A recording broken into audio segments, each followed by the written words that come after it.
Hello friends, welcome back to my channel Tubu's daily vlog. তোমরা সবাই কেমন আছো? আমি খুব ভালো আছি। আরও একটি নতুন ভিডিওর সঙ্গে তোমাদের অনেক অনেক স্বাগত। আমি পুরোপুরি রেডি হয়ে তোমাদের সামনে এলাম। এখন বাজে সকাল 10টা। এখন থেকে আমি ভিডিওটা স্টার্ট করছি। আমি একটু রেডি হয়েছি, আমার বড় পিসির বাড়িতে একটু নিমন্ত্রণ আছে, যাব। আমার পিসিমশাই মারা গিয়েছিল আগের বছরে, 1 বছর হলো আজকে, 1 বছরের বার্ষিকী কাজ। তার জন্য আমি আমার হাজব্যান্ড যাচ্ছি। আমার ছেলে যাচ্ছে না, ও তো ছোট, ওকে নিয়ে যাচ্ছি না, ওকে আমার মায়ের কাছে রেখে এসেছি।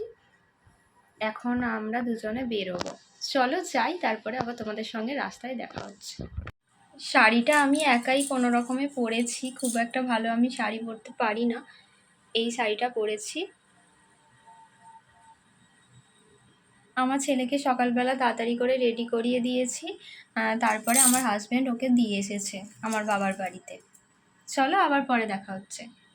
সকালে সিম্পলভাবে মামানি চাউমিন বানিয়েছিল, আমরা একটু টিফিন করে তারপরে বেরোচ্ছি, কারণ অনেকটা বেলা হয়ে যাচ্ছে, আমাদের বেরোতে বেরোতে প্রায় 11টা বেজে গেছে। আমার যতদিন বিয়ে হয়েছে পিসির বাড়ি আমি এটা 3rd বার যাচ্ছি। আগে 2বার গেছিলাম। প্রথমবার গেছিলাম আমার পিসিমশাইয়ের খুব শরীর খারাপ ছিল, অসুস্থ ছিল, সেই সময় একবার গেছি। আর দ্বিতীয়বার আমার মামুনিকে ডাক্তার দেখাতে গিয়েছিলাম পিসির বাড়ির ওইদিকে, তখন পিসির বাড়ি ঢুকেছিলাম। তারপরে এটা নিয়ে আমি 3rd বার যাচ্ছি। বেশি যাওয়া হয় না পিসির বাড়ি, কারণ পিসির বাড়ি থেকে আমাদের বাড়ির ডিস্টেন্সটা অনেকটাই, ওর জন্য খুব একটা যাওয়া হয় না। এই যে দেখতে দেখতে আমরা হাওড়া ব্রিজে চলে এসেছি। আমরা হাওড়া ব্রিজ ধরে যাচ্ছি। চিকুসোনাকে আমার বাবার বাড়িতে রেখে এসেছিলাম, কারণ কি ও আমাকে ছাড়া ভালোই থাকে, কোনো প্রবলেম হয় না, ওর জন্যই রেখে আসা। আর ওকে নিয়ে যাচ্ছি না, কারণ ও ছোট, ওকে নিয়ে গেলে ওরও কষ্ট হবে, আবার আমাদেরও একটু কষ্ট হয়ে যাবে, তার জন্যই ওকে নিয়ে যাচ্ছি না। কিন্তু পিসির খুবই ইচ্ছা ছিল ওকে দেখার, পিসিও তো অসুস্থ। পিসির কী হয়েছিল বলো তো? পিসি না খাট থেকে পড়ে গেছিলো, তারপরে স্পাইনাল কর্ডে খুব জোরে লেগে গেছে, ওর জন্য যন্ত্রণা করে, উঠে বসতে পারে না, শুয়ে শুয়ে খাবার খায়, সব কিছু করে। আর পিসি বলতে হচ্ছে আমার পিসি নয়, পিসি বলতে আমার হাজব্যান্ডের পিসি, মানে আমার পিসির শাশুড়ি।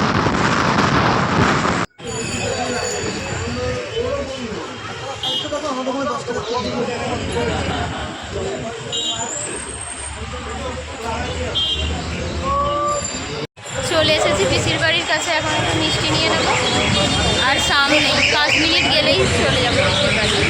চলো ওখানে গিয়ে আবার দেখা।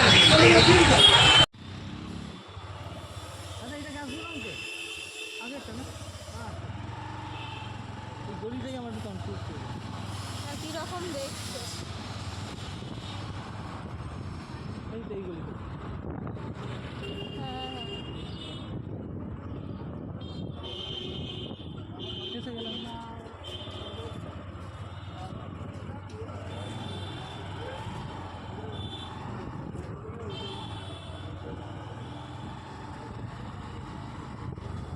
পিসির বাড়ির ডিস্টেন্সটা যেহেতু অনেকটাই, ওর জন্য বেশি যাতায়াত হয় না, একটু বুঝতেও অসুবিধে হচ্ছিল কোন গলিটা, আর ওদিককার রাস্তাগুলো অনেকটা মানে একই। সামনে একজনকে জিজ্ঞাসা করে নিলাম, তারপরে বুঝতে পারলাম যে কোন গলিটা। পিসিরা যে ফ্ল্যাটে আগে থাকতো সেই ফ্ল্যাটটা এখন চেঞ্জ করে নিয়েছে, ওই জন্যই আর একটু বুঝতে অসুবিধে হচ্ছিল। এই যে দেখো, এই অ্যাপার্টমেন্টটায় পিসিরা থাকে, দোতলায় তো।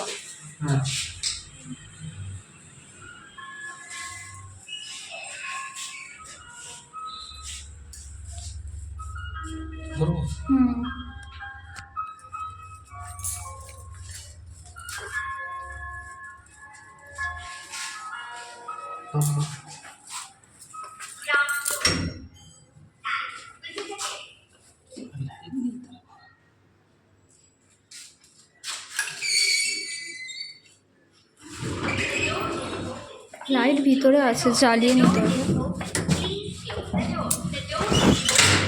2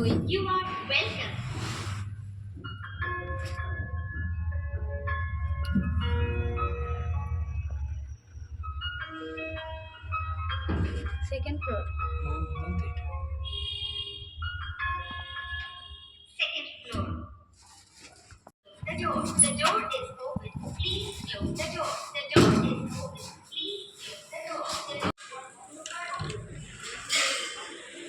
এখানে পিসিমশাইয়ের 1 বছরের বার্ষিকী কাজ হচ্ছে। আমরা যখন গিয়ে পৌঁছেছি কাজটা শুরু হয়ে গেছিল। এই ছবিটায় দেখতে পাচ্ছ, এটা আমার পিসিমশাই, আর এটা আমার পিসিমশাইয়ের একমাত্র ছেলে, আমার দাদা ভাই। এখানে পিসিমশাইকে খাবার দেওয়ার জন্য রেডি করা হয়েছে। পিসিমশাইকে ছবির সামনে এই খাবারগুলো দেওয়া হবে।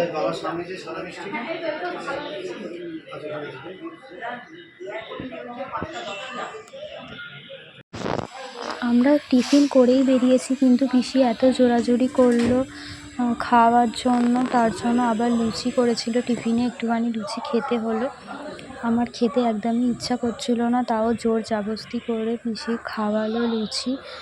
যখন আমরা ওখানে পৌঁছেছি তখন 12টা বাজে।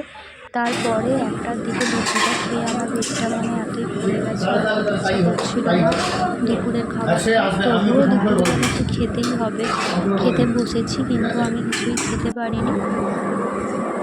সেরকমভাবে আমি কিছু খেতে পারিনি, তবুও দুপুরের মেনুতে ছিল ভাত, মাছের মাথা দিয়ে 3টে বাজে ধোকা, মাছের ঝাল, চাটনি, পাঁপড়, মিষ্টি আর মিষ্টি দই, সেটা ছিল মেনুতে। আমি খাওয়া দাওয়া করে একটু বসে দইটা খাচ্ছিলাম। তারপরে আমি ছাদে যাব ভাবছিলাম। খাওয়া দাওয়া করে একটু বসে আমি আর হাজব্যান্ড ছাদে যাচ্ছিলাম। ছাদে গিয়ে একটু দাঁড়াবো। পিসিদের বাড়ি থেকে 4 কিলোমিটার মাত্র এয়ারপোর্ট। ছাদে দাঁড়ালে কিছুক্ষণ ছাড়া ছাড়াই প্লেন ল্যান্ড করছে, সেটা দেখতে পাওয়া যায়। আর ছাদে এত রোদ, আমি চোখে দেখতে পাচ্ছিলাম না, কিছু তাকাতে পারছিলাম না। ছাদটা অনেকটাই বড়। পিসিরা এই গাছগুলো লাগিয়েছে, এগুলো মরুভূমির গাছ। দেখো কত সুন্দর, আর এরকম ফুল ফুটেছে। এই গাছগুলো সব পিসিই লাগিয়েছে। ছাদে দাঁড়ালে চারিপাশটা এরকম দেখতে লাগছে। আরও অনেক কিছু এরকম টব আছে, অন্য সবাই গাছ লাগিয়েছে। ছাদটা অনেকটাই বড়, আর আকাশটা পুরো একদম ঝকঝক করছে। তোমরা দেখতে পারবে এখানে একটা প্লেন যাচ্ছে, ল্যান্ড করবে এক্ষুনি। মাত্র 4 কিলোমিটার যেহেতু এয়ারপোর্ট, ওর জন্য সবসময়ই এখানে প্লেন দেখা যায় কিছুক্ষণ ছাড়া ছাড়াই। প্লেনটা অনেকটাই সামনে থেকে দেখা যাচ্ছে। ছাদের ওপরে একটা কি ঘর ছিল আমি জানি না, দেখার জন্য উঠছিলাম, কিন্তু ঘরটা আমি খুলতে পারিনি, বন্ধ ছিল।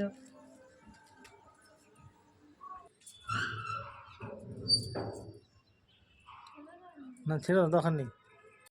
সারা দুপুরটা পিসির সঙ্গে একটু গল্প টল্প করলাম, কথাবার্তা বললাম, বলে আমরা বেরিয়ে পড়েছি। এখন বাজে বিকাল 6টার সময় আমরা বেরিয়ে পড়েছি। পিসি তো উঠতে পারে না, পিসি শুয়ে শুয়েই কথা বলছিল। এখান থেকে আমরা যাব আমার বাবার বাড়িতে, গিয়ে আমার ছেলেকে নেব, নিয়ে তারপরে আমি শ্বশুরবাড়িতে চলে আসবো।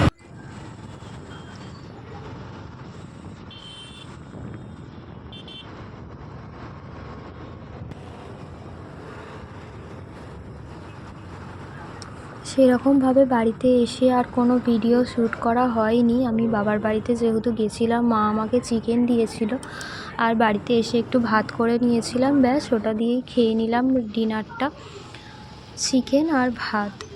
চলো তোমরা সবাই ভালো থেকো, সুস্থ থেকো। তোমাদের সঙ্গে দেখা হচ্ছে নেক্সট নতুন কোনো ব্লগে। আজকের মতো এখানেই টাটা করছি, বাই।